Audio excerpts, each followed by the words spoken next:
Standing by, control count. Suggerirò sempre di confiare. 10, 9, 7.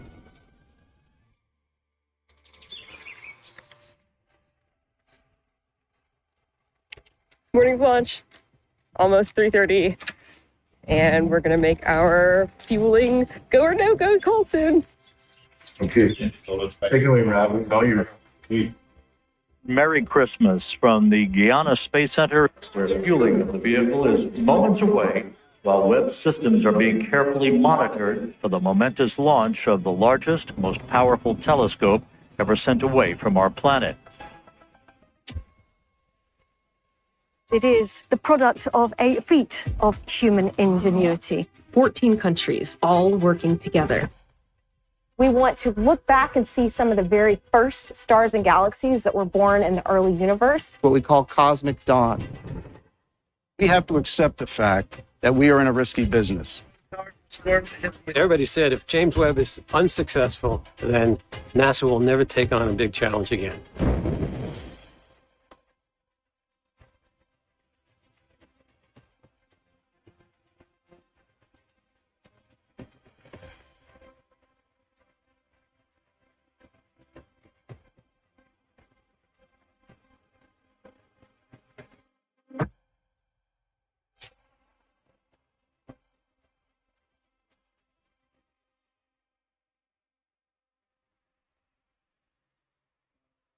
There's a little pond down here. Yes, there still is.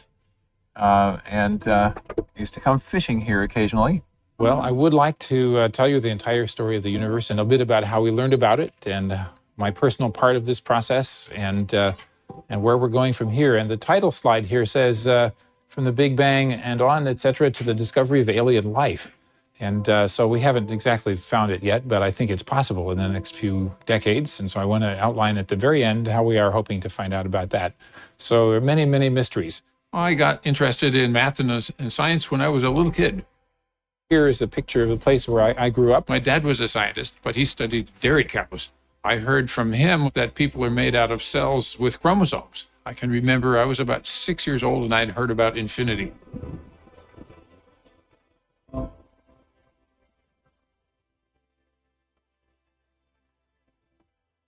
Well, that's pretty fascinating. So, okay, I want to know more about this.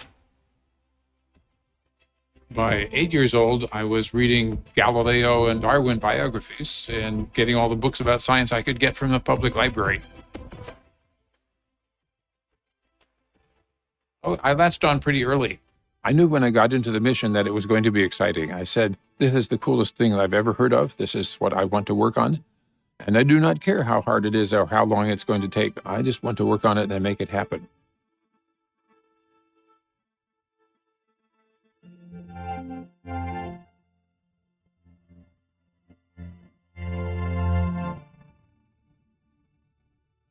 I love the feeling of awe, but then sharing that excitement with someone is then the next best feeling in the world. It's super close, but it's not. Oh, these two. One of the things growing up in the city that we didn't really ever see was the sky. I do remember sort of one of these like core childhood memories is going up to Canada on a family vacation and my parents ushering me outside one night to look at the Milky Way. And I didn't understand what it was. And I was like, there's milk up there? They're like, no.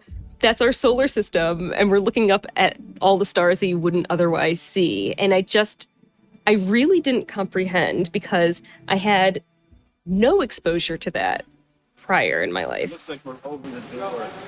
And here I am, years later, following the astonishing story of the James Webb Space Telescope. Nature has this way of being even more creative than we are.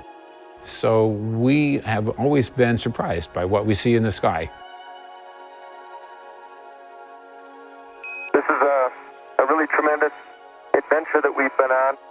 The first Hubble Deep Field actually came out when I was in high school. I already knew I wanted to be an astronomer, but I remember being just captivated by these images that were coming back from Hubble.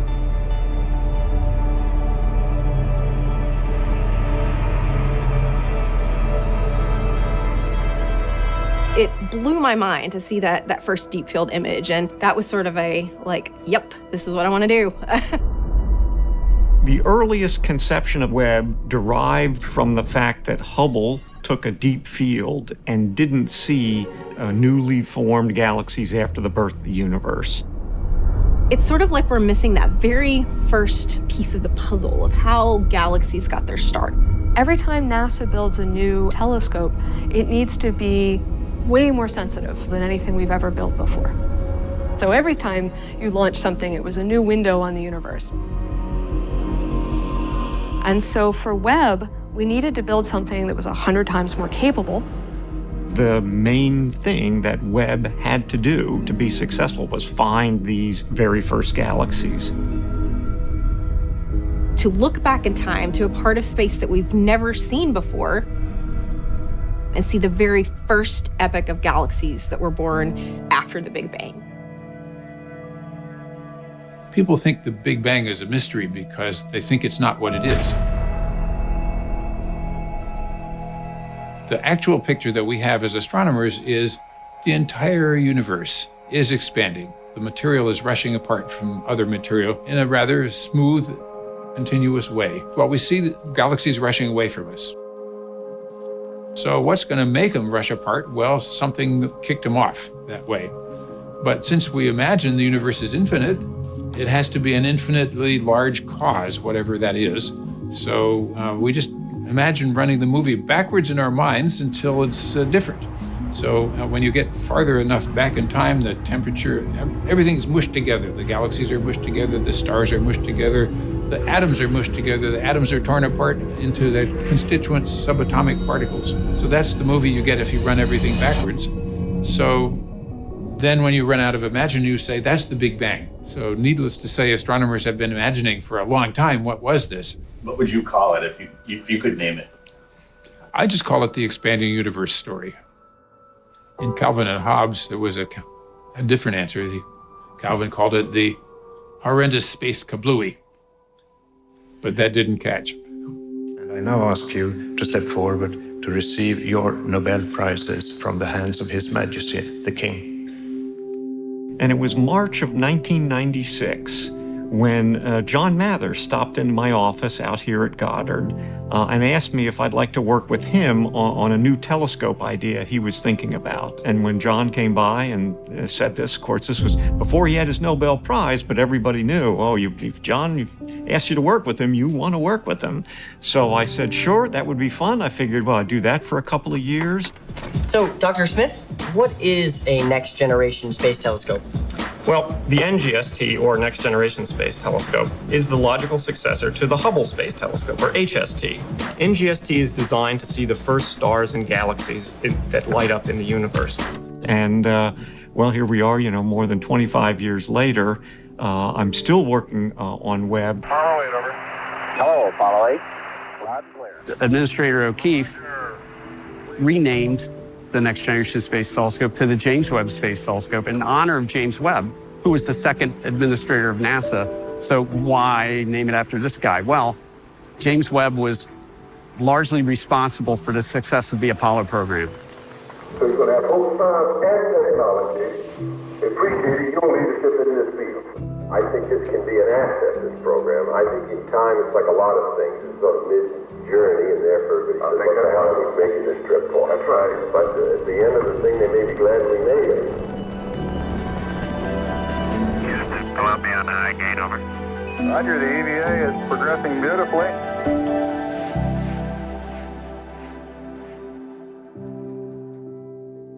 The Webb telescope is kind of like my child because I've been working on it since the first day that we started. So when I started on Webb, my youngest son had just been born. Well, he's got a master's degree, works at Johns Hopkins, and he's going to be 28. I had hair. I didn't need hearing aids or glasses. And yeah, it's a long time, but in hindsight, it's also a short time. We had this singular purpose for 25 years to make the James Webb Space Telescope a reality. And, people did think we were nuts at first because the technical challenges were so daunting and the number of things we had to advance or literally invent were numerous. I remember we had a draftsman who was able to draw what we said on a whiteboard, and we said we needed a big telescope with a big baffle, a big umbrella to protect it from the heat of the sun. So he drew this on the whiteboard, and we all said, yeah, that looks pretty good. We need something like that. And it's going to have to fold up. And we started talking about how to fold it up. And that was just the beginning, and we knew we were onto something. In the early parts of the mission, we talk to the scientists and we find out what's the scientific objectives of this mission. What do you want it to do, right? Then we put that into a language that engineers understand called requirements. How big does it have to be? What kind of sensitivity do you want? In other words, what's the dimmest thing you want to see? The James Webb Observatory has 3 parts to it. The first part is the telescope and the science instruments. This has to be very, very cold. It's designed to collect infrared light. So infrared is something that you cannot really see with your eyes. The Hubble telescope can see a little bit of it, but it's not cold. So the Hubble telescope glows and emits infrared light itself, so you cannot use it to do all of the things that astronomers have identified as their next top priority. This telescope is going to be in outer space. It's going to be cooled to a very low temperature of 45 degrees above absolute zero, so that it does not glow. There's one instrument in there called the MIRI that wants to be about 7 degrees Kelvin. And to put that in perspective, dry ice, carbon dioxide dry ice, is at about minus 109 degrees Fahrenheit. The second part is the spacecraft bus. And the spacecraft bus operates at room temperature, up here at 70 degrees Fahrenheit, and it has the usual subsystems, the communication subsystem, the computer, the thrusters, the electrical power system. Then, between the two is the third part, the sun shield. 5 thin layers about the size of a tennis court that separate the hot side from the cold side. 5 little layers that keep this thing in the shadows. And this umbrella, as I might call it, is no ordinary umbrella. On the hot side, 200,000 watts of solar radiation strikes it, and it can only allow 0.02 watts to get through. This umbrella is setting up an almost 600 degree Fahrenheit difference. And if it were suntan lotion, it would have an SPF of 10 million. And it's going to have to fold up, and we started talking about how to fold it up. And it's got to be bigger than the Hubble telescope, and it's got to get way out there, and we can't get it there without a pretty big rocket. So what's the biggest one you can get? Well, it's not all that big. We're going to have to make a telescope that's much bigger than the Hubble and simultaneously much lighter. We ended up at half the mass and 7 times the collecting area. All 13,670 pounds, all 6 metric tons of this has to be launched 1 million miles out in outer space. And it has to fit into a fairing that's only about 5 meters in diameter, when the size of this sun shield is 21 meters in diameter. So to do that, we have to fold it up like origami so that it fits into here. Pretty soon we know our job is pretty hard. Okay, gonna have lots of inventions along the way. So we made up a list of 10 inventions that we had to have pretty quickly. And we said, okay, world, tell us how you can make these inventions. You have to keep in mind a lot of the technologies for web were new technologies, right? So you have a plan on how you're going to do it. And when you are testing it, lots of times something doesn't work. You have a schedule, a certain amount of time, and a certain amount of money. Basically, people, although they don't quite say so, they think, your telescope looks weird. So our telescope does look different from every other telescope you've ever seen. It doesn't look like Galileo's little tube with a lens at each end. Way different from anything that we've ever built for anywhere before. We're building a perfectly great telescope on the ground. We're aligning on the ground. We're testing on the ground. It's going to work perfectly, right? It's going to be great. Then what do? We bust it up. We fold it up. We put it into a launch vehicle. Then once we get it on orbit and it deploys, now we got to realign it on orbit remotely. 50 of the most complex deployments ever attempted robotically.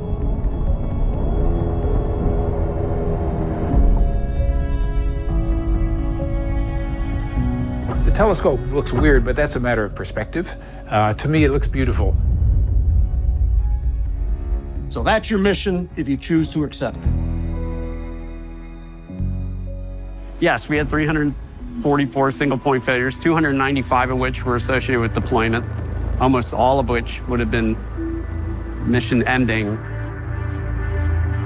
So with Webb, we should probably go back to 1990 with the launch of the Hubble Space Telescope. And liftoff of the Space Shuttle Discovery with the Hubble Space Telescope, our window on the universe. NASA launches the Hubble Space Telescope, the biggest space science mission ever. Discovery Houston, performance is nominal. And shortly thereafter, it's discovered that its vision is blurry.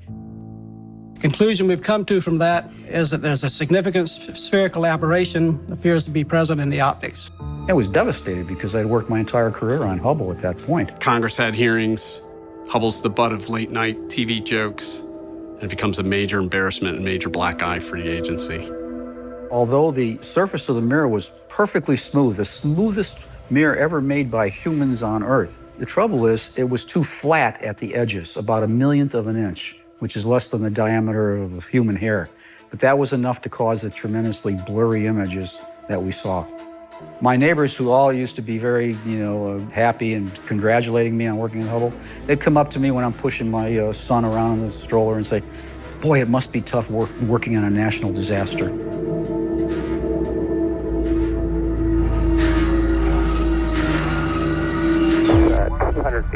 We can characterize the problem, the spherical aberration problem, well enough that we can take advantage of an insurance policy that we haven't talked much about. And that is, we started a long time ago to plan a maintenance program.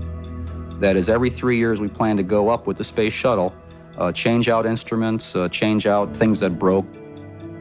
I come to NASA in 1991 as part of the team to help fix the Hubble Space Telescope.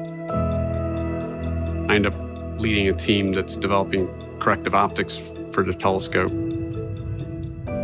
Astronauts install the corrective optics and a new updated camera. It's completely awesome out here. A lot of work, but well worth it. And after 5 EVAs, spacewalks, the astronauts came home, and about 2 weeks later, we took off the bandages from our eyes, and suddenly Hubble was fixed. It was totally fixed. The most significant contact lens in American history. Over here is the picture taken after the servicing mission. And it works beautifully, in fact, better than original requirements. And it's still working today as one of the most powerful instruments of science ever created. This is one of the things about building JWST. We didn't have that luxury at L2, where we couldn't service it. We knew that.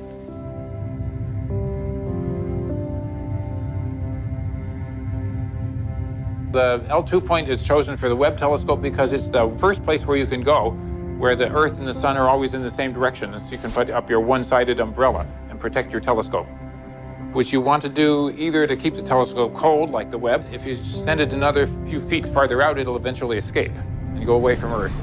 If you let it stay a few feet closer in, it'll fall back towards Earth and have some kind of interesting chaotic orbit. Anyway, you wouldn't like that. So it's the boundary between Earth orbit and solar orbit. And that's a good place. We knew that this mission was going to require a number of test facility, production facilities, and test facilities that didn't exist in the world. Right from the very beginning, we were told to please develop an international partnership to construct the Webb telescope. Webb is a global effort. NASA, ESA, CSA, and contractors all working together. It was 14 countries and more than 29 states all contributing to Webb. I always called it the giggle factor a little bit. Like, can we really do this? This new telescope has, I think, about 64 megapixels. It's not like we could build and test things in those early days. So we were living in virtual land as far as computer simulations, computer modeling. We had picked our architecture in late 2002. And obviously that's when things got really, really busy with trying to make this architecture feasible. Because I would say even at that point, we were not quite sure it would all work at that time. It just seemed so far out.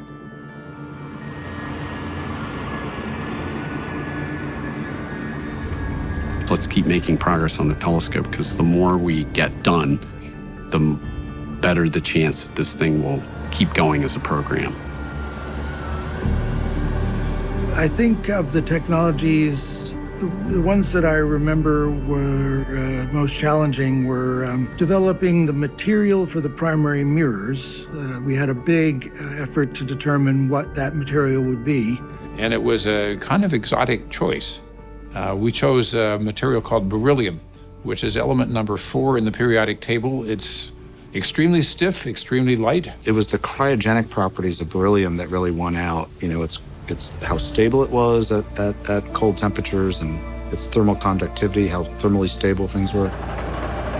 When we mine the ore, we have to drill through and blast the rhyolite and remove that to get the volcanic ash layer where the beryllium is. 10,000 years ago, this was the bottom of Lake Bonneville, and millions of years ago, it was an ancient ocean. So then it's pressed into this 550-pound block that's then machined out till it's about 50 pounds. Once that block is machined out to about 50 pounds, the backside is honeycombed. It's really cool looking. The front side gets polished. We're attaching motors to the back so the mirrors can actually move and flex up in space so they can align. Then what we do is we actually subtract off gravity. So we're building this in a place that has gravity. This telescope operates in space that has no gravity. The temperature change that happens between Earth and space actually deforms the mirror significantly. You literally polish, the wrong surface into a mirror so that when they cool down and they change their shape as they cool, it's the right surface. And so we actually make the mirror less good on Earth so it can be more perfect in space. We would then send them to Huntsville, Alabama, where we would test them at Marshall, and we would cool them down to these very cold temperatures and measure with a special test device how they change as they cool down. Let's talk a little bit about those 18 iconic gold mirrors that are actually on this telescope. Amber, can you tell us about the science behind those mirrors? So the reason the mirrors are gold in the first place is because gold is a good reflector of infrared light. So we've already talked about how Webb will view the universe in the infrared part of the spectrum. And that means it will see light that's just a little bit more red than visible light, than what your eyes can see. And so it turns out that gold reflects that type of light really well. So that's sort of the science behind why the mirror is gold. So these are things that people don't realize it takes to get a telescope like the Webb telescope built. But every week that went by, we started getting questions of like, why is this taking so long? And is this going to go on for, and there was a lot of pressure. Okay, the Committee on Science, Space, and Technology come to order. The James Webb Space Telescope has been identified by the astrophysics community as its top priority. There were voices out there. There was talk of, let's cancel this thing. There was always a concern of mine personally from long before. We could end up like the superconducting super collider, right? Don't want Webb to end up like that. A really large science project ended up being too much and too long, and people lost the stomach to see it through. Thank you for the question. Congress got really worried about our Webb telescope and said, isn't that kind of crazy not to be able to service it? And the answer is, yeah, that's the only choice we had. The James Webb Space Telescope is another case study of NASA's mismanagement. I know, this is now, how can we justify I hope that we don't lose sight of why the United States is undertaking this complex mission in the first place. If James Webb is fully funded, NASA will be on track to launch the largest and most powerful space observatory ever built. The average person would be like, I couldn't, bear the pressure and anxiety and stuff. And what's the secret? How do you handle the pressure of something like this is an amazing question. I will say the bonds that we built through failure and then through success, of course, it was a family. We argued. The position is the mom, mission operations manager, and it was, the job is kind of sometimes like being the mom for everybody. So everybody in here, I almost, you get to the point where you're almost personally putting them into the positions, and you're kind of helping them grow into what's going to happen. You're trying to prepare them, because I would tell people that it was a very stressful job as we got closer. And you had to kind of work with people to help them deal with the stress and stuff like that. So it was, you tend to be a mom, be a good friend. And we all knew the risks. You know, we all knew this wasn't a sure thing. None of us left. That's what I'm proud of. First and foremost, we were ourselves, and we brought our strengths and we brought our colorful parts of ourselves. The way we survived, ultimately though, if I could attribute to one thing is, the more the naysayers came at us, the more we as a team bound together. If the naysayers thought they were gonna cancel this program by what they did, they only made us stronger. In the early times, up until now practically, the budget was not what the project actually required. The budget was what people could get for us. And so it didn't change until Senator Mikulski wrote a letter and said, "We're tired of hearing from you guys. When are you going to tell us the real number?" She didn't say it in those words exactly, but please stop embarrassing us. So what's the real number? 2, 1. Senator? Good morning, Goddard. How are we today? I am so happy to be here with you in the new year. What led to us persisting were people like Senator Mikulski, who was a huge advocate for Webb and for NASA Goddard and for science in general. The science community was largely solidly behind Webb because they knew the potential this thing had and how important it was. When we go into space, we don't go to conquer, we go to discover new things about the universe. We finish assembling it and ship it off to NASA.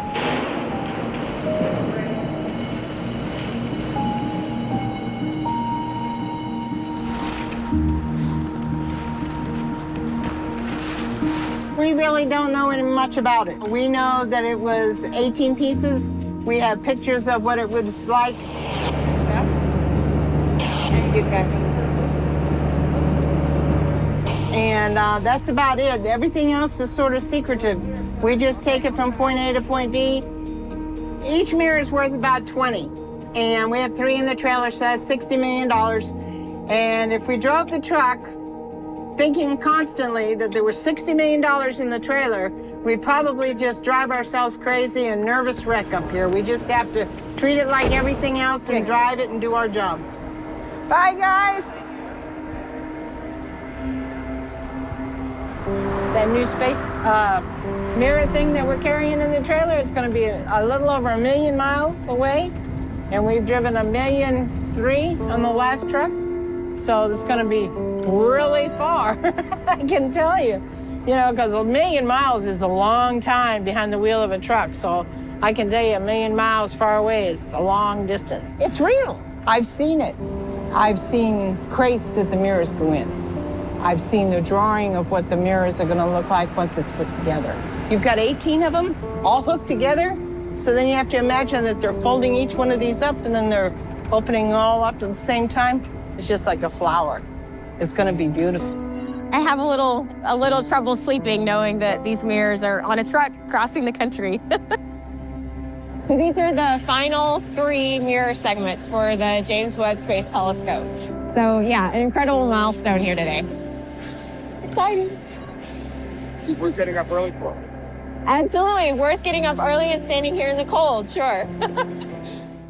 These mirrors will literally see light from the first galaxies that were born in the universe. So exciting stuff. This is where we take all the VIPs that come through Goddard. So you guys are definitely VIPs. Oh my God. So yeah, this is the world's biggest clean room of its type. And if you look right up there, you'll see the familiar pods that have been on your truck over the last year. They're gorgeous. They are. They're beautiful. Remarkable. And so this big yellow structure here is where we're going to assemble the mirrors onto the back plane of the telescope.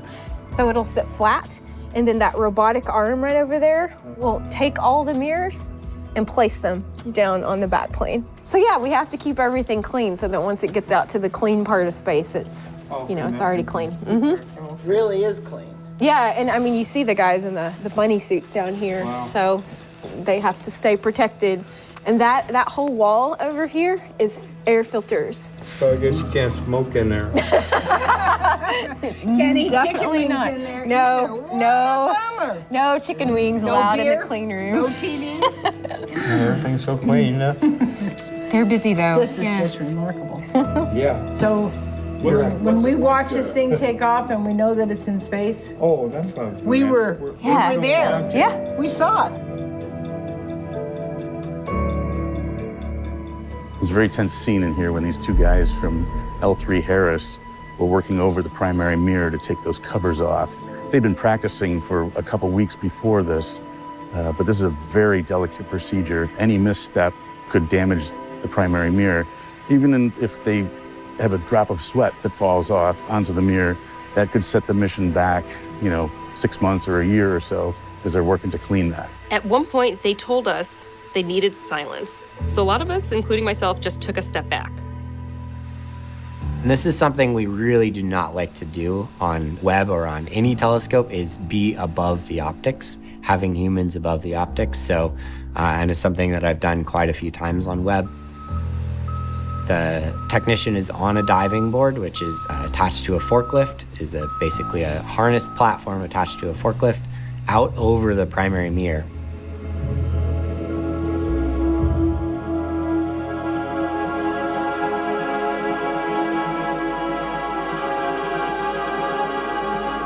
And then physically removing a hard cover from each mirror segment.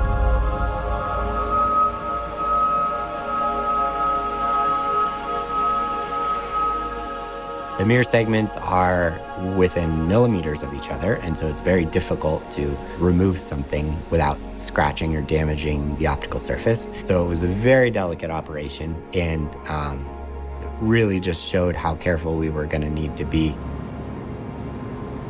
It was wonderful. It was wonderful to see the instruments coming to the clean room, being aligned. I think people know once we are on these chambers, it's a big effort to keep them cold. So we work 24 hours a day, 7 days a week for 3 months. I mean, I knew that Webb was a really big deal because they were just putting the mirrors together when I got here. I mean, you can't not appreciate how it looks because it's huge and it's gold and it's beautiful and it's just so different from anything else.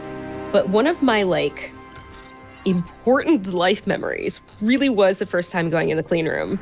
And there's something really special about putting on a bunny suit, especially for going in for work. I never lost my appreciation of putting on a bunny suit, opening those doors and seeing a space telescope in a room. Generally for the job, we are documenting what the engineers and the technicians are doing. And it's not typical for producers to come in overnight to shoot sort of glamour shots of something. So we got permission from the project to come in and give Webb a really special treatment with these shots. We got a lighting crew, cleaned a lot of gear into the clean room, and these really became some of the iconic shots of the telescope. I do think we got more embedded into a team than a lot of other media groups have.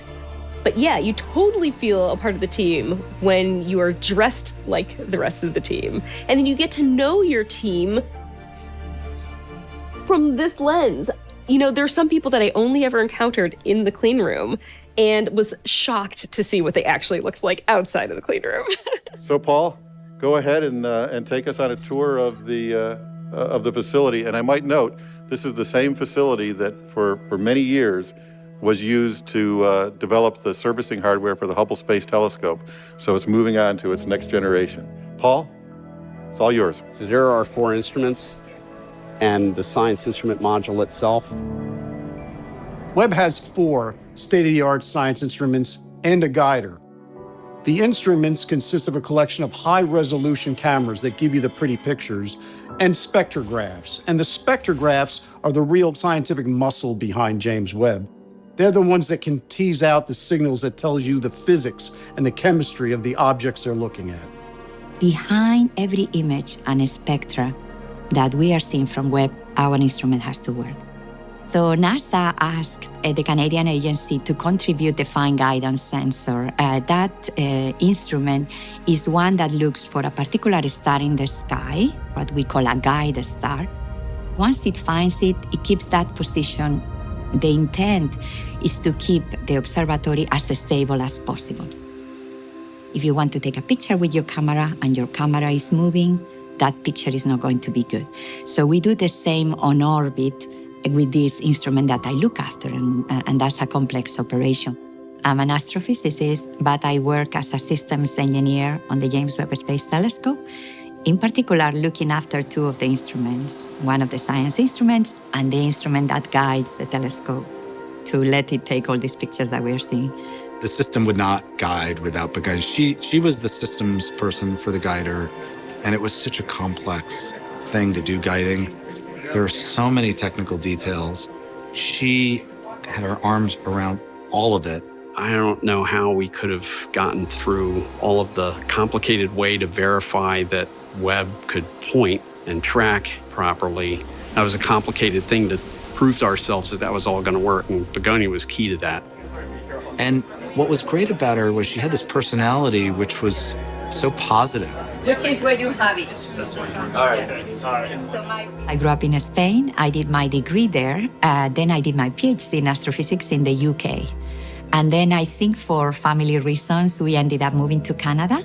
And in there, I moved to the private sector, but to the space industry. So I started actually in Canada as the technical lead for the two instruments that were the contribution to this telescope from Canada. And of course, all these things are super careful.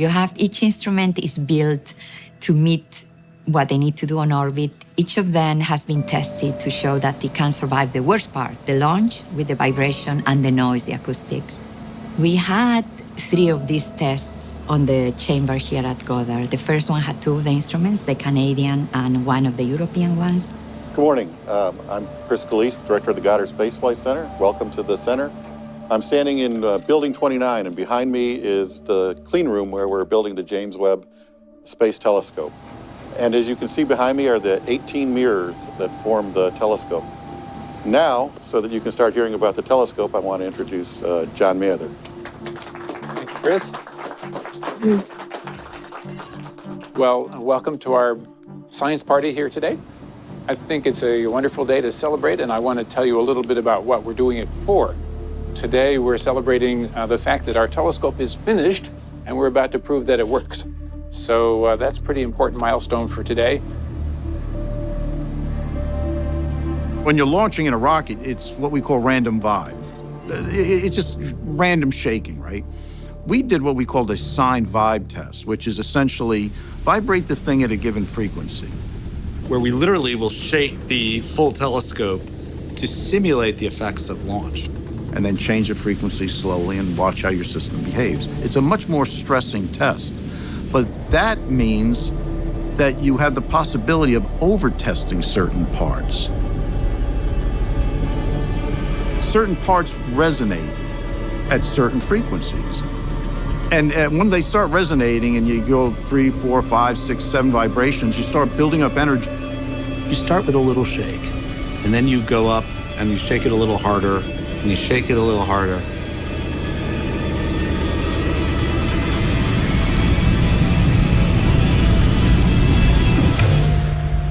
There was a loud popping sound, and the sensors measured something that was exceeding the levels that we said, if this happens, automatically shut down.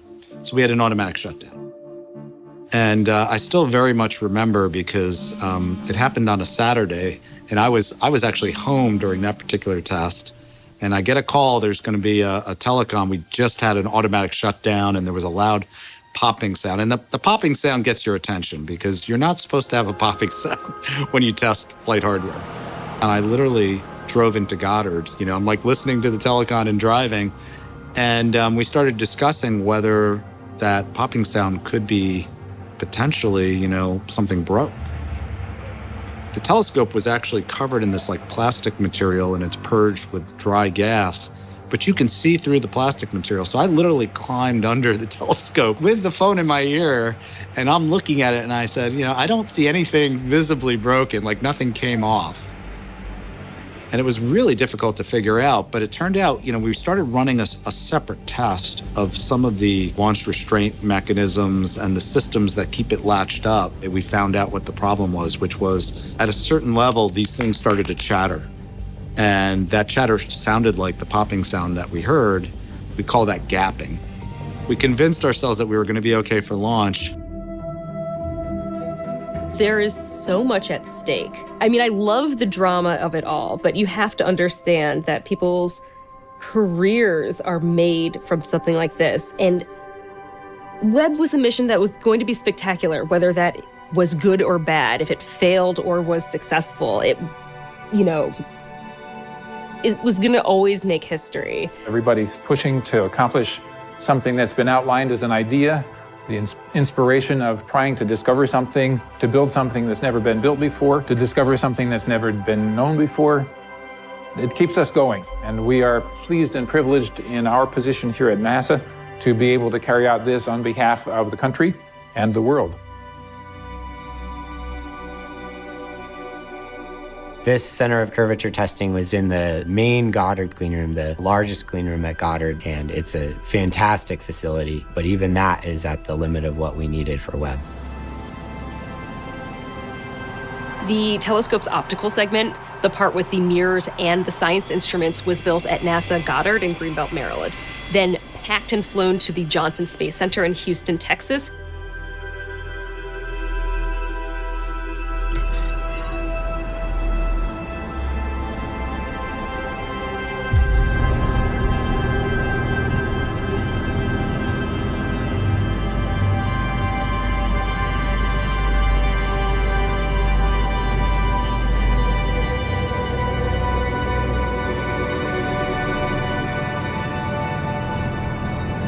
We needed a very large chamber to test Webb end-to-end optically. So we wound up using JSC Chamber A, which is the same vacuum chamber that was used to test the Apollo landers. And it's been a long way, but we're here. Chamber A was designed to test the Apollo Service and Command Module, so it had a rotating floor and a top and side solar simulators. So they would simulate the orbit of the traveling to the moon, where the passive thermal control system for the Apollo would rotate, kind of do what they call a barbecue roll, and practice its heating and cooling. And we did that with actual astronauts. It was before my time, so when I say we did that, I'm talking NASA, not me personally. Didn't really get used very much. I believe there was a worry that, that it might be mothballed or demoed, and they wanted to preserve it, and they made it a National Historic Landmark. So Chamber A, with its 40-foot diameter door, is a pop culture icon. It's been in music videos like Aerosmith. It's been in Armageddon and Transformers 3. Still working on the preps for Webb when we were trying to clean up the high bay for the movie Transformers 3. And they had to get permission from Webb to film that, so that as not to interfere with the schedule of the telescope. The Webb was it was the most complicated thing that they had done since Apollo. The goal of the tests of the telescope in Chamber A really was to make sure everything was functioning properly at the very cold temperatures, and all the optical systems worked properly at cold temperatures. It was the one time we could test the entire telescope at the very cold temperatures. The test was nominally a 3-month test where we would cool the telescope down. It took almost a month to cool the telescope to this minus 400 degree Fahrenheit temperature. And then a little over a month, we'd stay at these very cold temperatures. And it was the first time we were going to test the full primary mirror as a mirror, because we'd only tested individual mirrors at that point. So we had to see that the shapes of all of them matched. It was the first time we were going to test the telescope, sort of end to end. Most of the cooling that we do actually is done with a very large liquid nitrogen canister inside of the vacuum chamber. We run liquid nitrogen through it, and that cools us down to about 75 degrees above absolute zero. To get even colder, we'll have a liquid helium system inside of that, but most of the cooling capacity comes from the liquid nitrogen itself. because we know we're drawing water. The sequence of the test was it takes about 30 days to cool everything down. We had about 30 days planned for testing, and then about 30 days to warm everything up. So when you are planning for one of these tests in a chamber, you always do the contingency procedures. If this goes wrong, what will I do? And I still remember our first meeting for Houston, where we go through all the things we can do if the chamber loses power, if this instrument doesn't work, whatever. And then they say, well, we also have to plan for a hurricane. And I remember being there saying, what? Are you kidding me?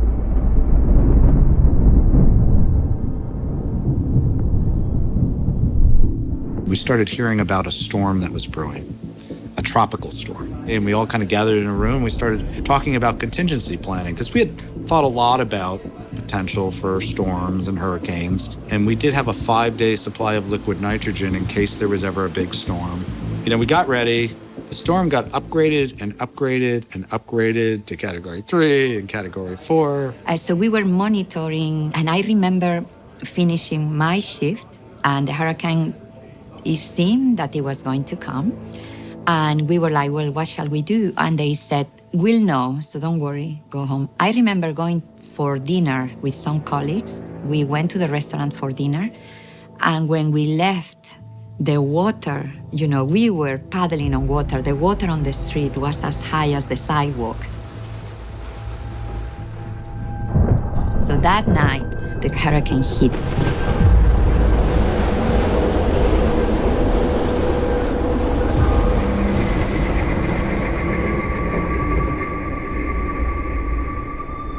And Saturday morning came and, you know, the sky cleared a little bit and we said, okay, well, it looks like we made it through the worst of it. The storm had kind of hit us. And so, you know, we had all these air mattresses and a couple people stayed there Friday night, but we actually started doing testing again. And, you know, Saturday afternoon, we got the very first measurement of the primary mirror. The very first time we saw the entire primary mirror was right after the hurricane hit the next day.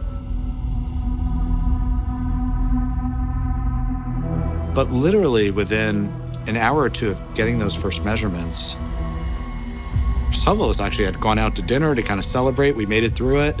And while we're there, we get an email from the meteorologist that it looks like the storm is kind of coming around in a spiral, and we're going to get a much, much bigger hit that Saturday night. Feeling the full force of hurricane. We're not measuring in inches of rain here. We're measuring in feet of rain. This is the most powerful storms in the United States. 130-mile-an-hour winds and a treacherous storm surge. Search and rescue efforts are underway. You know, I think we got 51 inches of rain that week, but over 42 inches of it was in one night. And it was insane. And it was so intense that literally water started coming through the roof. So we started having to cover equipment. I mean, you are there and you see the water come in, and then you see them coming and setting everything up. So we were just dealing with the day-to-day, you know. It was incredible to see, but at the same time, you know, we were just working and trying to accommodate all of this. And it turned out that the storm lingered for a full 5 days. We had a 5-day supply of liquid nitrogen, but it was coming up on 5 days. And there was a point at which we would have had to do what's called an emergency warm-up and warm things up even faster than planned in a way that we had never done before in any of the rehearsals. Pieces would have broken. You just can't have things change temperature that quickly when those kind of materials and expect them to survive. If we couldn't get some liquid nitrogen, but the problem was the supplier of the liquid nitrogen was underwater. It was a state of emergency was declared, and so getting our shipments of liquid nitrogen was not the priority of the state, and we had to make it happen. The center did a great job of using our center resources to grab liquid nitrogen from every other point on the center and redumping it into our tanks. And the teams, many of them slept in the control room. Hurricane Harvey was one of those times where the team gave up everything for the protection of the telescope. We were literally at the very final day. I remember, you know, coming in really early in the morning, and after several hours, we finally got the president of the division that sort of ran the liquid nitrogen, and they were able to find a driver and find a truck and make a couple trucks of supply. And finally, they came that night, or the next morning, I think we would have had to done an emergency warm-up. and crossed our fingers a little bit. But they came, and I remember because we had a video camera of the place where the trucks would pull up, and when we saw the trucks, the entire control room broke into applause.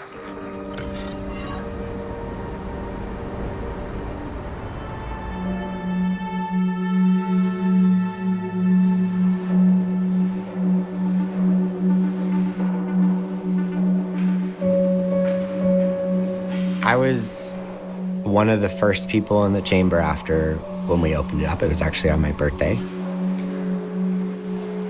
And it was one of the most powerful experiences of my time working on Webb. The chamber is amazing with the door shut. It's all black. It's designed to be not reflective for light. And so we went in with flashlights to do this inspection, and it's similar to spelunking. It's like going into a cave that has a space telescope in it. It is absolutely the coolest thing. We need to climb up on scaffolding to get to see the primary mirror. And so we went into the chamber and climbed up on the scaffolding to take a look, and it was brilliant to see the gold mirrors against the black background in this chamber. Well, when I got past the beauty of seeing the gold mirrors again, they were absolutely filthy. So this was... Why was that? That was because of the fallout from the chamber. So during cryogenic testing, all of the particulate and everything that had collected inside the chamber for the last 50 years fell onto the exposed cup-up gold primary mirror segments. And so they were in pretty bad shape after the cryo testing. A decision was made to clean the mirrors.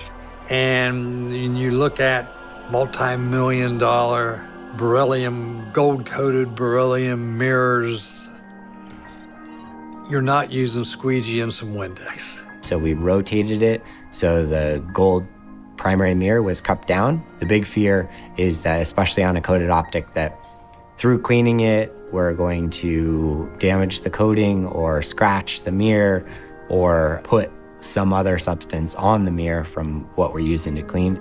Larkin and his group from Ball went in a prone position with a very special kind of brush and IPA where they cleaned all of the primary and the secondary mirror with tiny little brush strokes. Maybe each stroke was a half an inch to an inch. And so it was incredibly detailed work that took a while.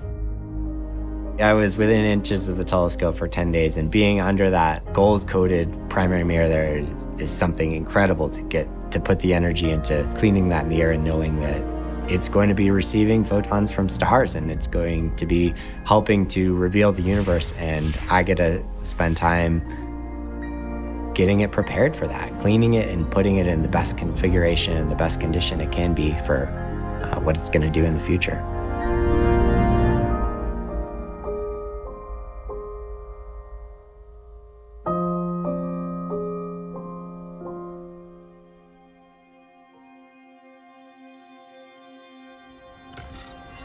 The other tough things when it comes to deployments are obviously the big, flexible, floppy things like the sun shield. Of all the deployments, that's the one that really is the toughest for many of us. Because the mirrors, just as an example, they are big, they have to work, but they're also very rigid, and we have a lot of experience with how to move big, rigid things and latch them in orbit. But the floppity things, the flexible things like membranes, making sure they go where you want, and more importantly, they don't go where you don't want them to go, that's tough. How do I feel about the sunshield design? Boy, so here's the thing. I personally think that the sunshield design is very complicated.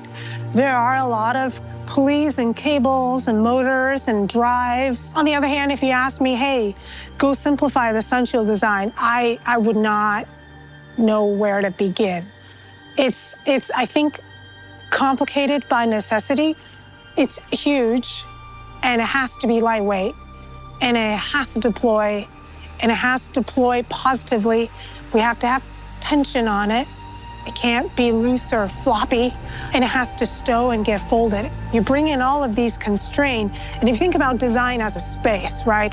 You know, certain things cut off a giant portion of that space, and you bring in all these constraints, you're left with a relatively narrow box in which you can design. And, you know, because it exists, it's hard to imagine it being any other way. It's like your life, right?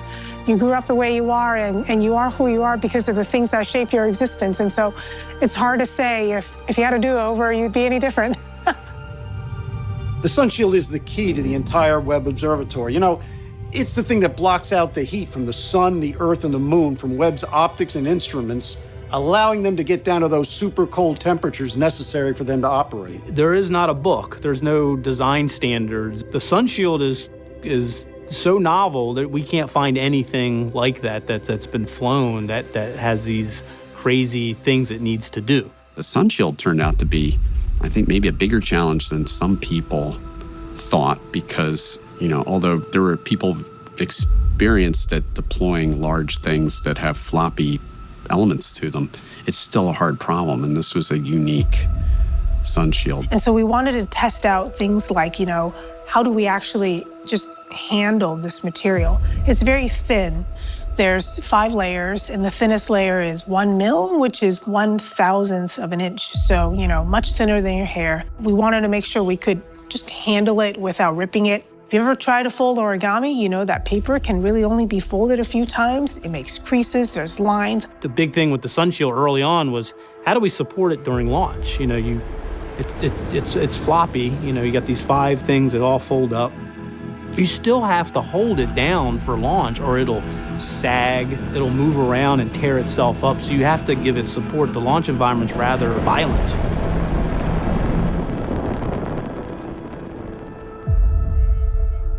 To hold the membrane down to the structure, you have to hold it down with some release devices, and there's 107 of them. You can't even imagine the number of holes that had to be precisely located in these membranes. And then when you all fold it all up, all these holes have to line up. Oh, by the way, when it's deployed, these holes can't be such that sunshine can get through them lined up. So it's an incredibly complex problem geometrically. Webb is massive. It is about 3 stories high and about the size of a tennis court. Just try to imagine Roger Federer and Rafa running back and forth on their halves of our telescope. Just picture that and just imagine how large this is and what a hard job that is. So NEA is a non-explosive actuator. So these are the types of release mechanisms that we use on Webb. The majority of our release mechanisms were all on the sun shield. And we're going to skewer it and we're going to pin it to this big structure. And then when we get on orbit, we'll retract those pins and everything will be good. And I remember a meeting where we're like, yeah, it sounds like a really bad idea.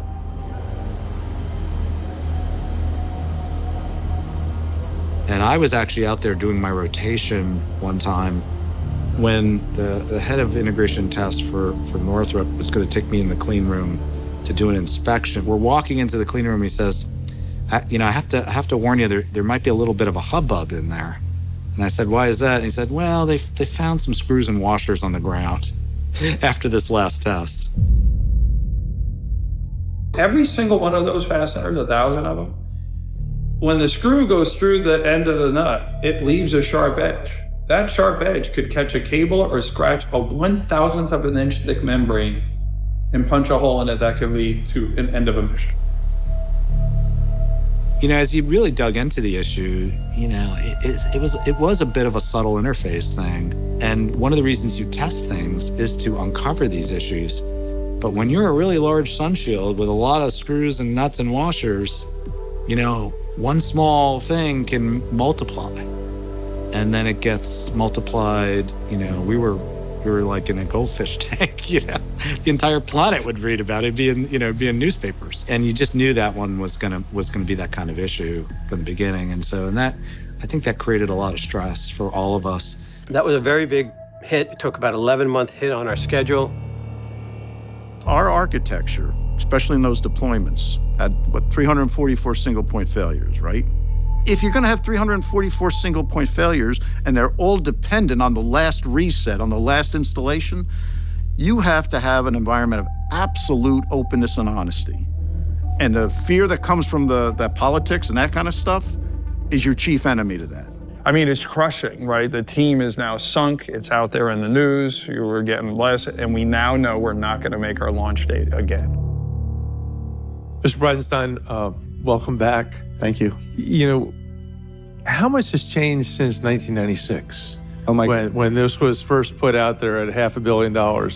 Can you even talk about how much cosmology has changed? It's a wonderful question. And when you think of the universe at large, NASA is learning new things every single day. How the universe is expanding, and not just expanding, but expanding at an ever-increasing rate. It's actually accelerating. And what is causing that? And can James Webb help us understand that, at the edge of the universe, there are galaxies, in essence, disappearing because they're accelerating faster than the speed of light. Wow. So those galaxies, the light from them, if they're faster than the speed of light, that light can't get back to Earth, which means there's a whole lot of things we don't understand about the physics, astrophysics, that this particular spacecraft is going to help us learn. Going back to the very beginning of Cosmic Dawn, we're going to learn, how did the very first galaxies form? What did that first light look like?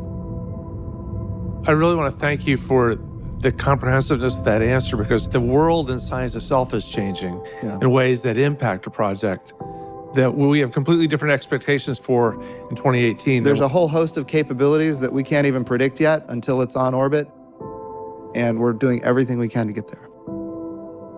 Mr. Chairman, I just wish we had a head of NASA that was excited about this project. Yeah.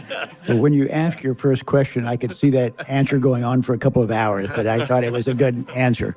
Outside of family and many other things, it's hard to imagine a prouder day in my life watching him, and got grilled and got challenged and gave honest answers and sat there and went through that and knew he had to take it, and in the end said, but we're going to get this right. And for the first time, we are on the home stretch.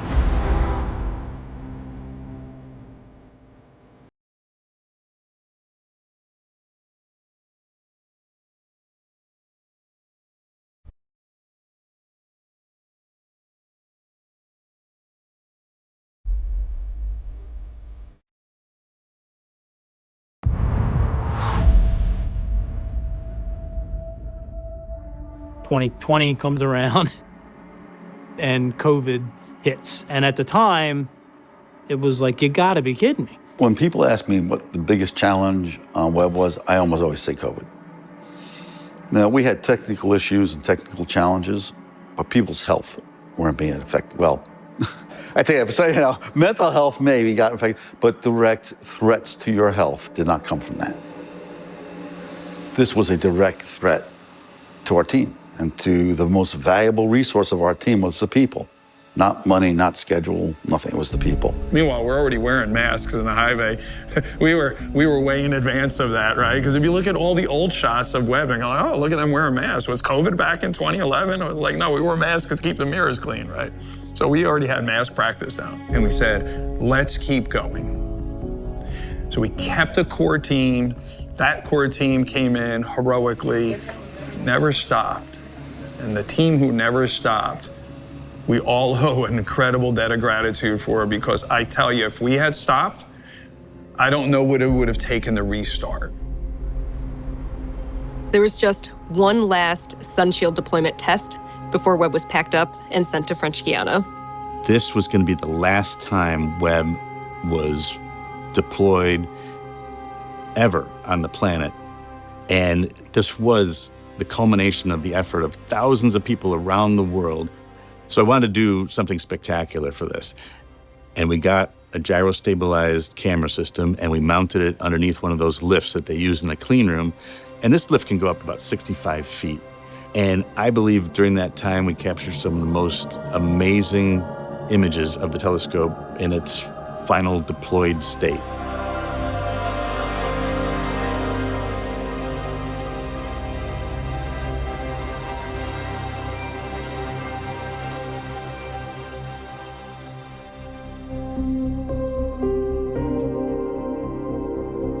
The last step as we were going through our deployments was removing that lens cap right before the sun shield was folded up.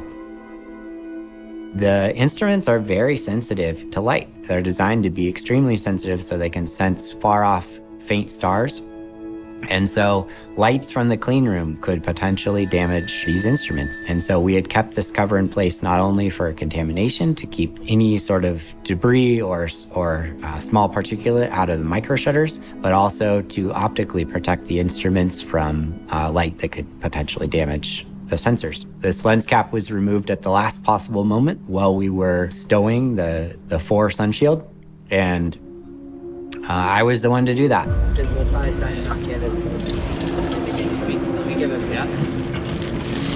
Everybody ready for Carno?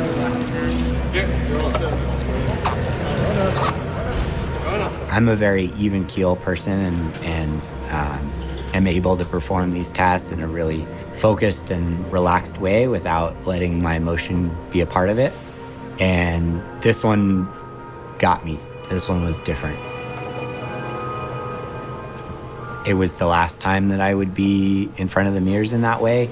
It was the last time that I would see the inside the aft optics assembly, see the tertiary mirror and the fine steering mirror and the instruments.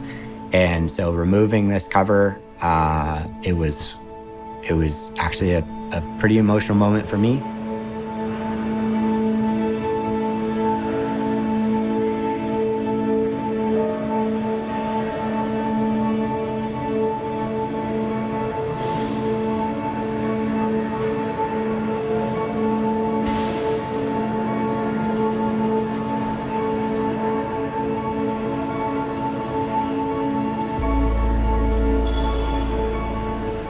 I was able to keep it together and not drip tears anywhere and get the cover off perfectly and get Webb ready to go, but it was a very emotionally impactful moment for me, saying goodbye to that part of Webb. What's the one aspect of the design that you lose the most sleep over? Good question. I don't lose sleep over this. I did that already. I think what worries most people the most is that deployment. It's really hard to prove that it will do the same thing next time that it did last time. With the deployment, you fold it back up one last time, and then you push the button one last time, and it's got to be the same. So this is tricky. And the deployments cannot possibly be tested in exactly the same condition they will see in space. Zero gravity, cold, vacuum, we don't got that here. That's what I think most people worry about the most. And the expectation is probably the hardest thing, I would say. The weight of knowing that this has to go right the first time and the only time, and there was really no room for error.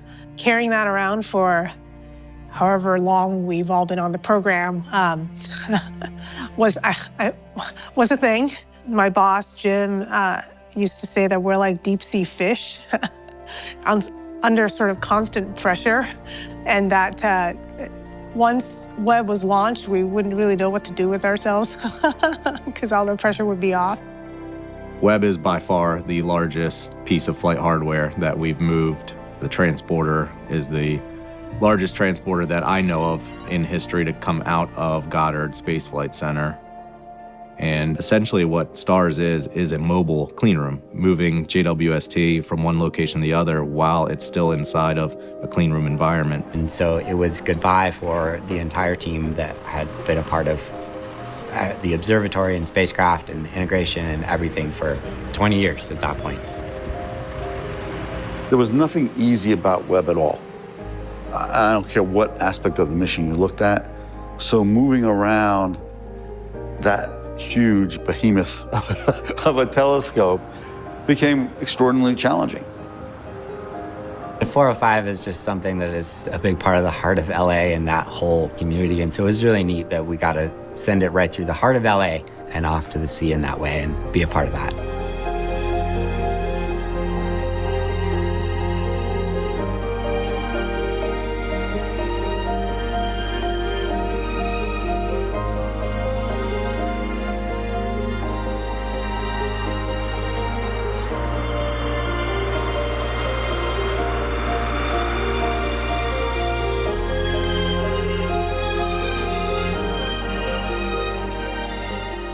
It's going 4 times farther away than the moon over there, and it's going to be there for eternity.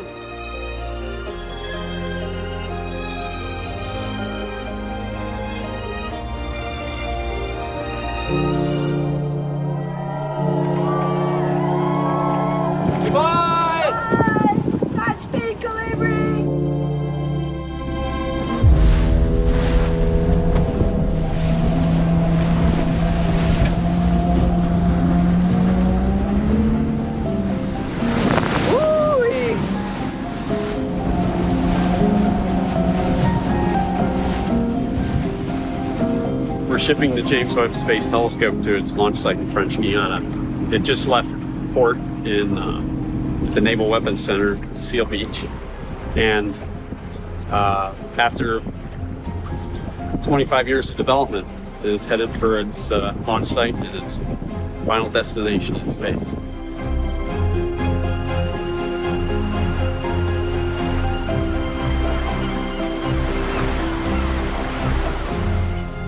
One of the interesting parts about when we departed is security. How did we make sure that we didn't encounter any sort of pirates or causing any disruption to our shipment? In the maritime industry, you can track ships everywhere they go. As we were departing from Seal Beach, there were posts on the internet because there is a vibrant community of people that are very interested in what's happening with JWST. And so on Reddit, actually, there was one particular person that was really good at tracking the ship. And he was giving a great log to the general public of where the ship was going. I was actually able to reach out to him, explain to him, it would be great of him to maybe just add a little bit of vagueness to where the ship was actually going, the direction, just a little bit less detail. And surprisingly, he was great about it. He went about posting and saying that got a little bit more generic with the locations.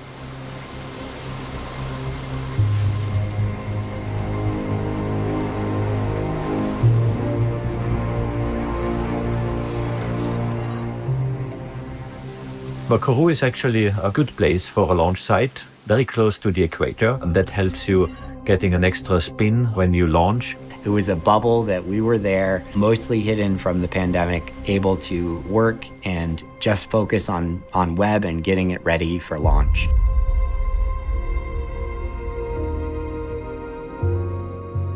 The weather's pretty volatile. I mean, you're in a tropical environment, even in December.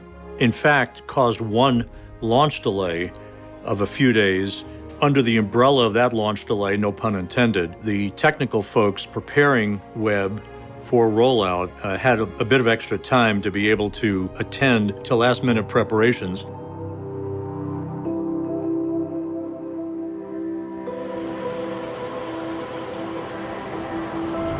It was pouring. I got soaked more than I had any other time in Kourou. Standing out there with the team, watching it rolling out to the launch, and it is an absolute party in the rain.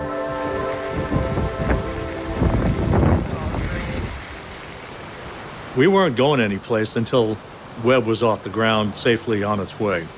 So it's not like we had a plane to catch or a train to catch, right? We were a captive audience. A really neat thing happened because of the way that launch had been delayed, and it ended up being on Christmas Day. So when the clock hit 12, it was a privilege of mine to wish everybody a happy holiday and to thank them and then mention to them that their families were, history had put them in that place at that time for a reason, and I didn't go into it, but it was like, I kept thinking about the Apollo 8 launch, Christmas Eve, reading about from the book of Genesis. It's famous, right? It's now approaching lunar sunrise, and for all the people back on Earth, the crew of Apollo 8 has a message that we would like to send to you. In the beginning, God created the heaven and the earth, and the earth was without form and void, and darkness was upon the face of the deep. And the Spirit of God moved upon the face of the waters, and God said, "Let there be light," and there was light. They're reading about, the first light, and here we are launching this incredible machine that's intended to pick up that first light.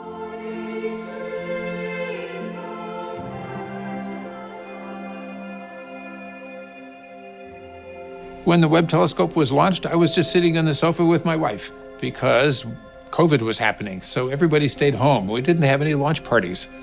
Okay, well, that's how it goes. People thought, well, surely you must be on the edge of your chair because you've been working on this forever and it could go wrong. That's not how I felt. I felt, of course it's going to work. We've done everything we should do. I haven't yet thought a lot about what is the proper Zen mode to get into for launch day. By that point, the die is already cast, right? Either we built it correctly and it's going to work, or we're going to find surprises on orbit, but it's time to go find out. It's all looking very good here at the spaceport for a Christmas Day launch. Operations running smoothly, the countdown ticking over nicely. All the systems are green and we are go for launch. We're looking at launch pad number 3, the James Webb Space Telescope, inside the very top of the rocket in first class with its seatbelt on.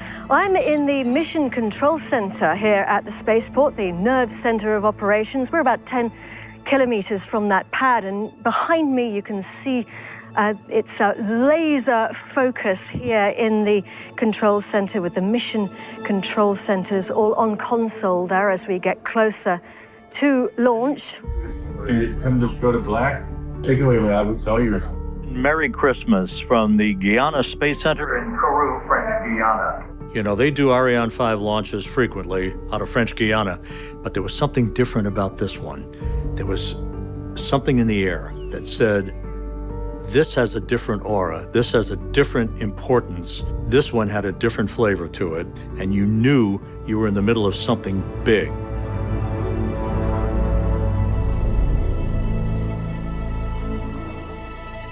You get the 2-minute warning.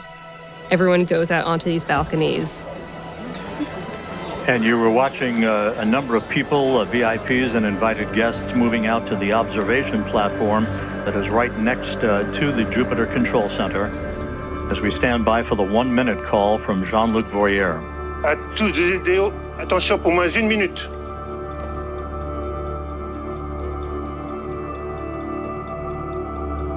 Top, à 0 moins 1 minute. Thumbs up from Jean-Luc Voyer. All systems are go. We're inside a minute now. T-minus 50 seconds and counting. And you wait. And you can hear a little speaker with Rob's commentary. Turbo pumps will come up to flight speed for 7 seconds, and the command will be issued to ignite the solid rocket boosters.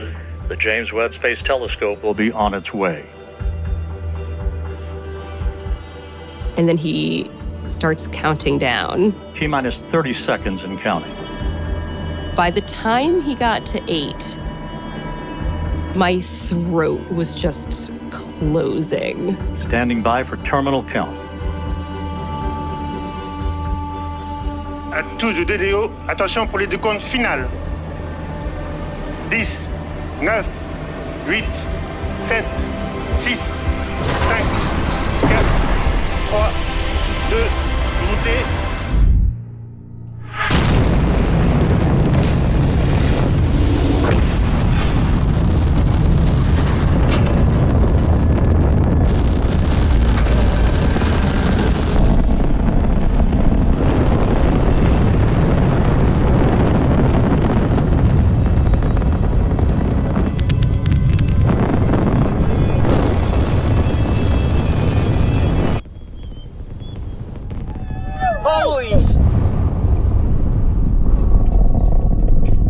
Because we were a few miles out, you see it go, and it's going up and up and up and up. You don't hear it for at least 45 seconds to a minute. You know, all of my hopes and dreams and wishes and frankly, a piece of me launched at that time. And you see it go, and it's such a strange thing to only hear it, and it just rumbles. And liftoff. Décollage. Décollage, liftoff from a tropical rainforest to the edge of time itself. James Webb begins a voyage back to the birth of the universe. It's a really specific, odd rumble that a rocket has leaving the atmosphere that also keeps it special in your memory because it's something that is very different than sounds that you hear anytime else. Just over a minute from now, Springs will gently push Webb away from the upper stage of the Ariane 5. There's this loop running in your brain where you're like, did that just really happen? You know, did we just really take off after multiple decades at this? Did we just really leave the Earth? Séparation Webb Space Telescope. Go Webb!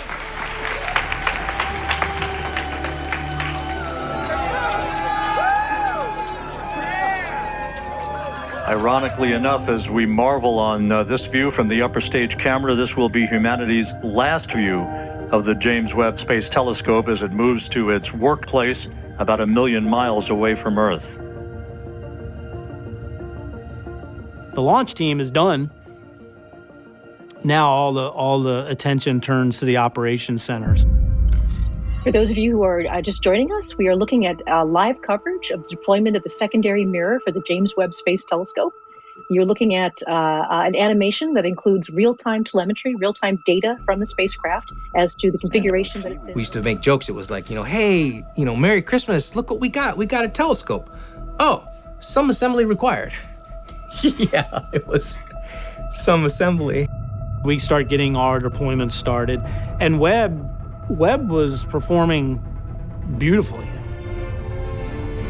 You're seeing an animation, but this isn't just any random animation. This is actually based on real data. That script looks good. You're go to execute. Roger, executing. Command will fire OTE LRM Group 5. OC, you're go to fire. Copy, go to fire. It's not just pushing buttons. There's a lot of real-time information that comes in, and you've got to be able to deal with it. You've got to assimilate it, figure out what to do, and make an action. I'm getting more and more excited. My heart is starting to beat faster and faster. For me, there's a tremendous amount of joy. I mean, I have this smile like on my face from ear to ear right now. Again, we had rehearsed everything and practiced it a zillion times, but now you're up there and you only got one chance to get it right. Without this mirror in its right position, we do not get light into the telescope. Motor move has completed successfully, and Deplead has confirmed we are go to proceed with the last two safe. Roger, executing.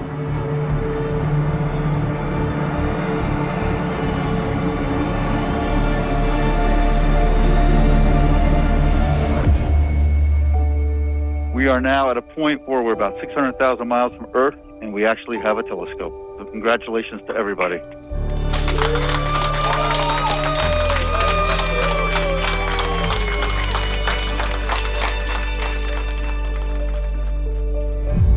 Well, I'm thrilled to see that it finally works, because when we started off, we got a lot of people laughing at us that was impossibly difficult.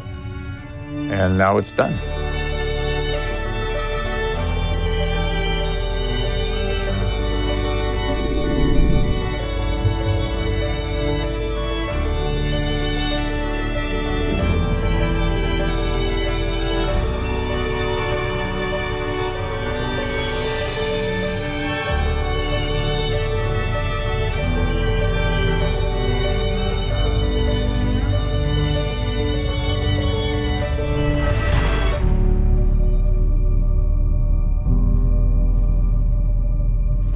Hey, John, how are you doing?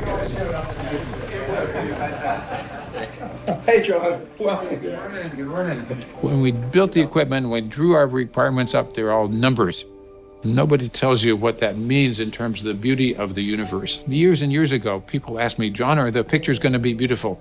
And I said yes, but I didn't know what they'd be like. So it was an act of faith, but it was a good act of faith. Whatever's out there, we're going to see it. And we haven't cranked this sucker up to 11, but we're going to. When things got cold enough, the cameras worked. Saw those first images. It was like, yeah, this is pretty cool. We're really, standing on the backs of thousands of people over many, many different disciplines to make this happen.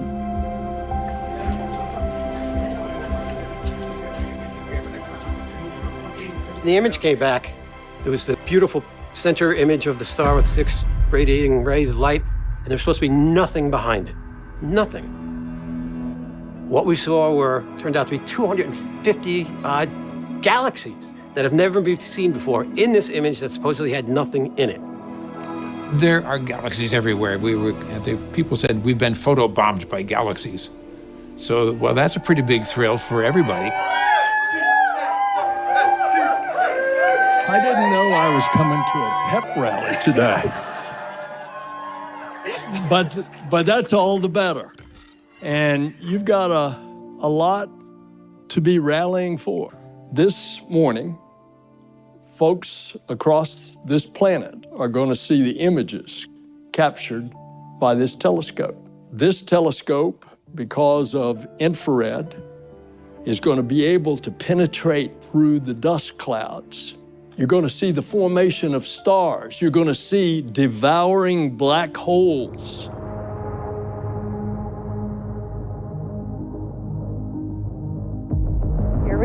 go. Let's do it. Okay, we've got the whole world watching. Are you ready to put the first image up? Oh, let's do it. We are ready to see Webb's first image of a star dying, a planetary nebula called the Southern Ring.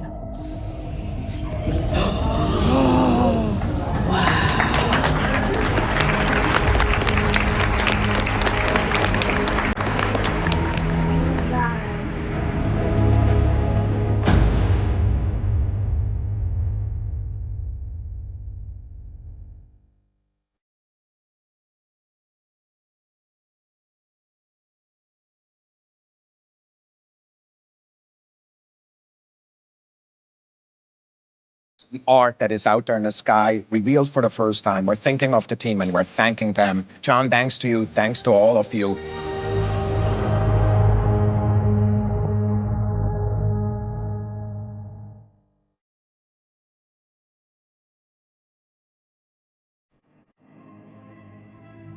I think people brought some champagne. So that's higher priority. You're going to see things that this species has never seen. And you've done it. Tell everybody this was an important day in the history of humanity. Because we'll never look back. You can never undiscover, you can never unobserve things. So congratulations to the entire team. You have all made history. Be proud. And thank you all for your And, I'm a scientist, so I've been working on this project for 20 years, so we should expect what we saw. But no, several times in the last 6 months, I nearly break my jaw of what I saw. These incredible images. Success is binary. You either win or you don't. So we built something that was so ambitious. If it didn't work at all, we would be terrified. But if it did work, we would be guaranteed of tremendous discoveries. I think my favorite image is the picture of a cloud of galaxies with a very, very bright one in the center. 100 years ago, we thought there was only one galaxy. Now, the number is unlimited. And that light that you are seeing on one of those little specks has been traveling for over 13 billion years. Everywhere we look at is going to be a scientific discovery. I believe that. Oh, no, I agree. And every image is essentially a Hubble deep field. Yeah. Is that incredible or what?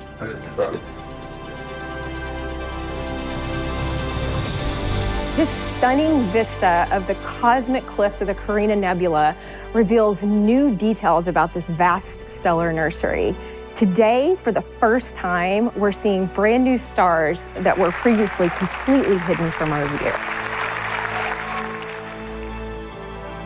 I present to you Maisie's Galaxy, which is named after my daughter, as we both discovered it on her 9th birthday, and she had been asking me for months to name a galaxy after her. I would like to leave you with one of my favorite images. It's called Stefan's Quintet, and it's wondrous.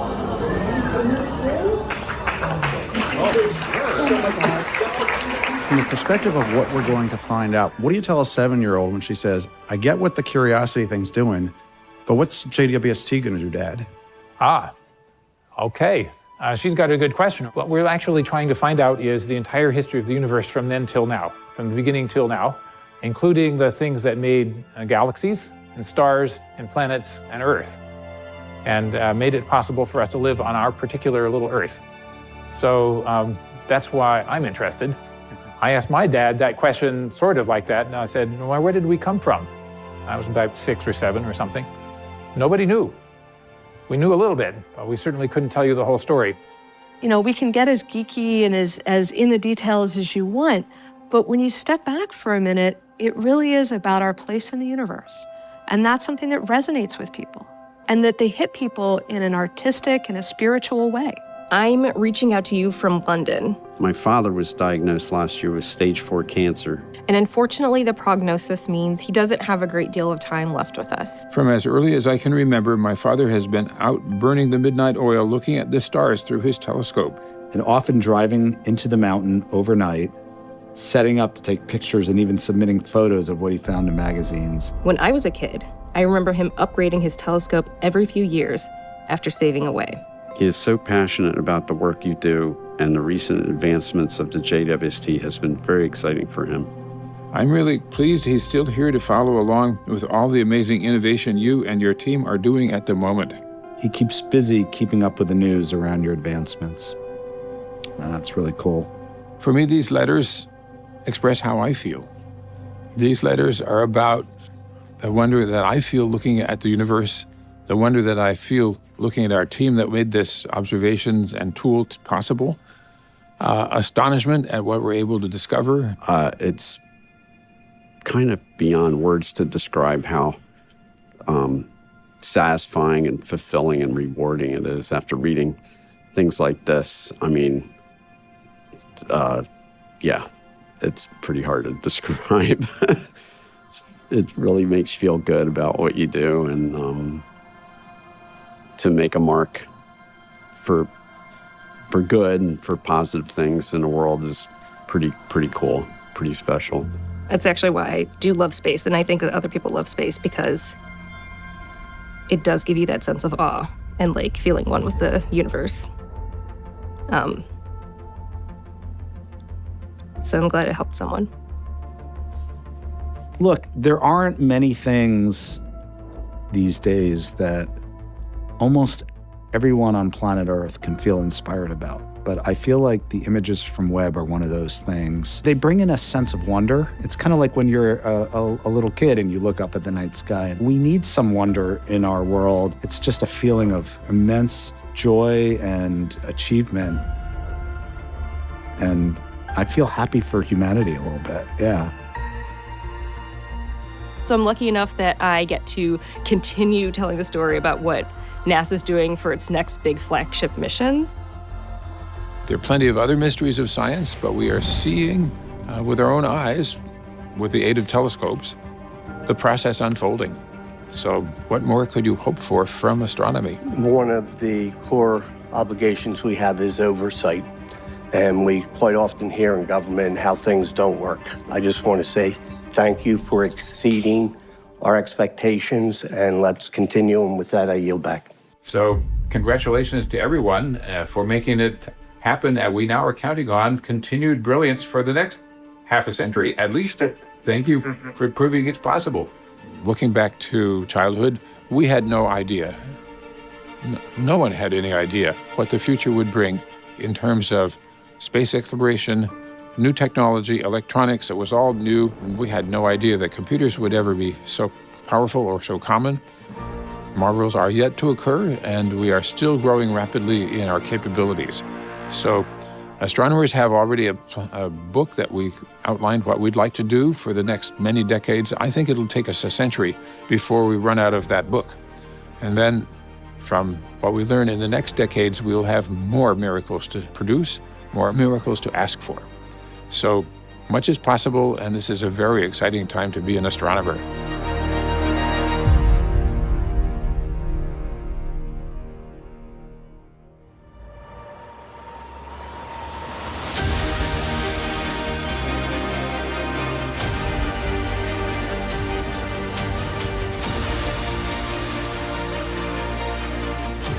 I get to see things that are way beyond Earth because of where I work. That will surely surprise us in some way that I can't tell you.